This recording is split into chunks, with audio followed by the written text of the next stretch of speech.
principalmente, onde muitas das vezes o scanner, ou quem vai escanear, não tem uma habilidade ainda, né, para fazer esse escaneamento e não faz uma cópia bem fiel da área posterior de mandíbula, a área dentro.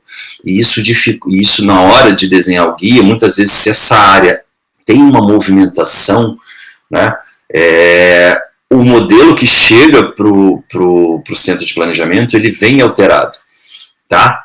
Então, assim, quando a gente vai assentar o guia, muitas vezes o guia não assenta naquela região posterior, ele toca em mucosa, ou toca em própria mesmo, em área muitas vezes não tem gengiva queratinizada, né, e toca ali na área bem próxima ao osso mesmo, é rígido, e a gente força aquilo ali, e aquilo fratura, tá? Então isso tem que tomar bastante cuidado.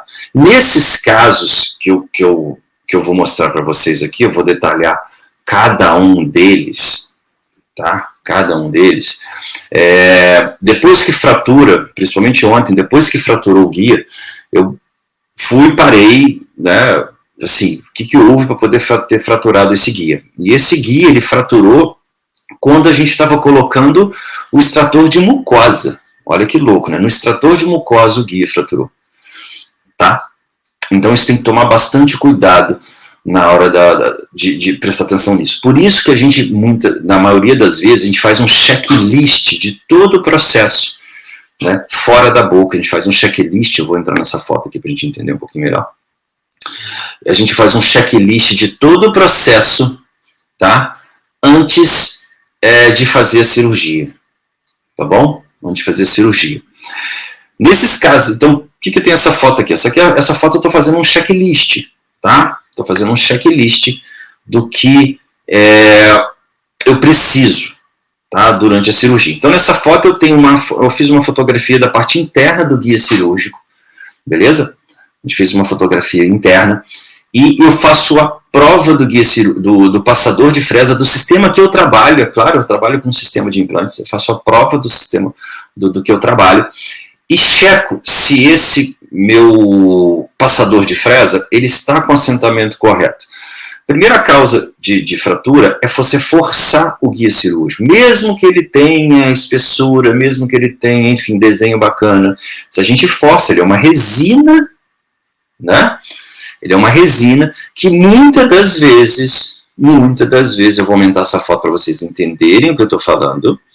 Muitas das vezes, olha só isso, vou aumentar bem aqui, é claro que a imagem, ó, até que eu estou bom na fotografia, hein? Se a gente olhar, eu não tenho resina em volta nessa área aqui do meu guia cirúrgico, aqui eu tenho direto a anilha, tá? Eu não tenho resina em volta diferente dessa região.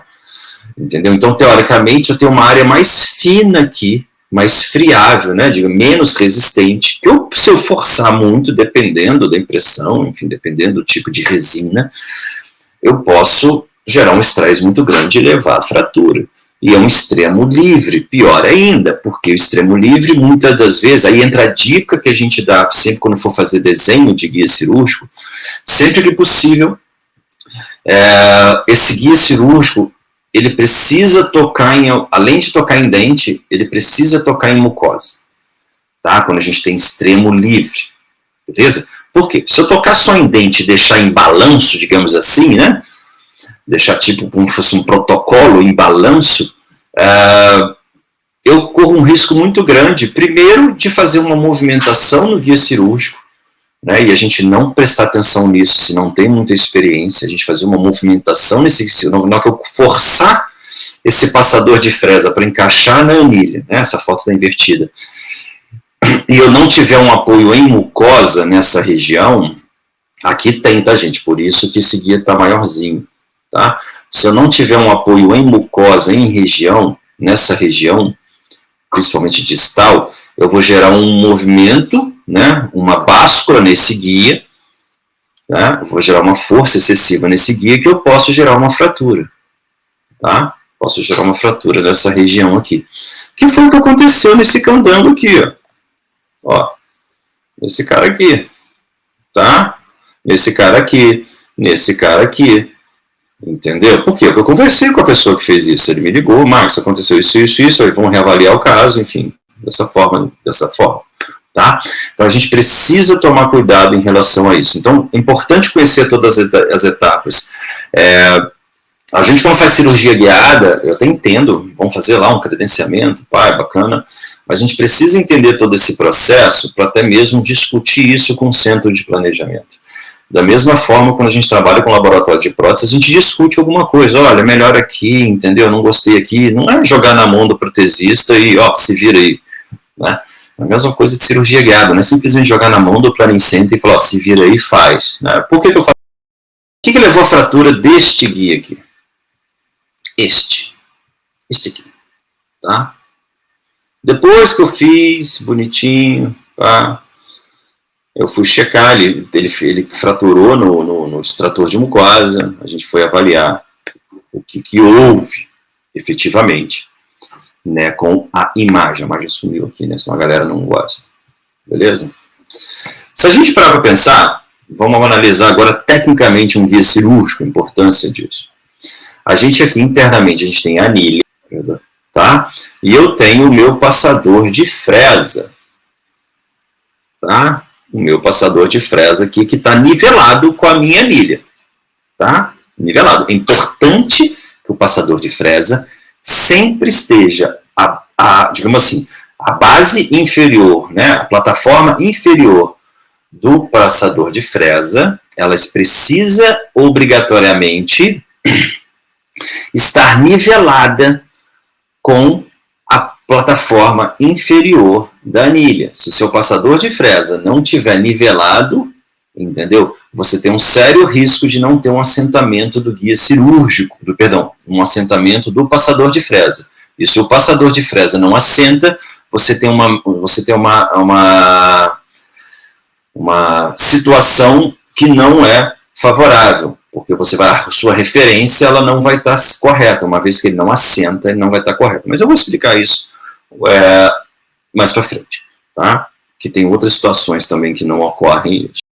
Toda essa resina em volta é uma resina que é feita através de um método de impressão, né?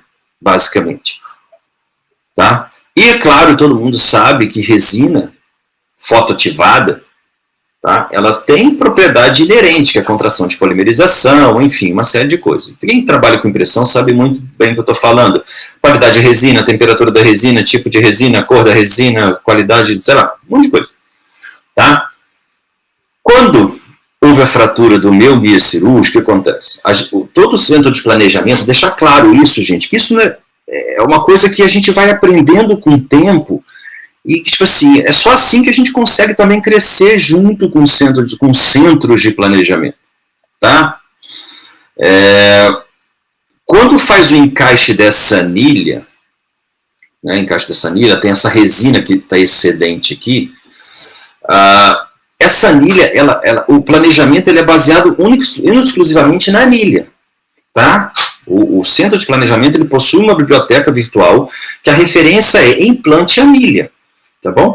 Ele não sabe que é o broca que você vai usar, entendeu? Se a broca é X, Y, Z, não. A referência sempre no centro de planejamento é anilha e implante, sistema de implantes. Sabe? Os implantes ele entrega para o centro de planejamento uma biblioteca virtual onde ele faz esse planejamento. Se eu estiver errado, quem tiver aí de planejador, me corrija. Tá? Ele não dá a broca que você vai usar, enfim, não, ele te dá as referências. Tá? Não, você vai usar essa broca, não, você dá sempre as referências, alguns até passam algum sistema, faz a simulação do passador de fresa, enfim, mas a referência principal do centro de planejamento, quando você vai planejar um implante, é implante e anilha, tá? Primeiro posiciona o implante, baseado no planejamento reverso, e depois o sistema posiciona a anilha ali, que vai ser possível, você vai trabalhar com offset padrão ou offset alterado. É basicamente isso, simplificando.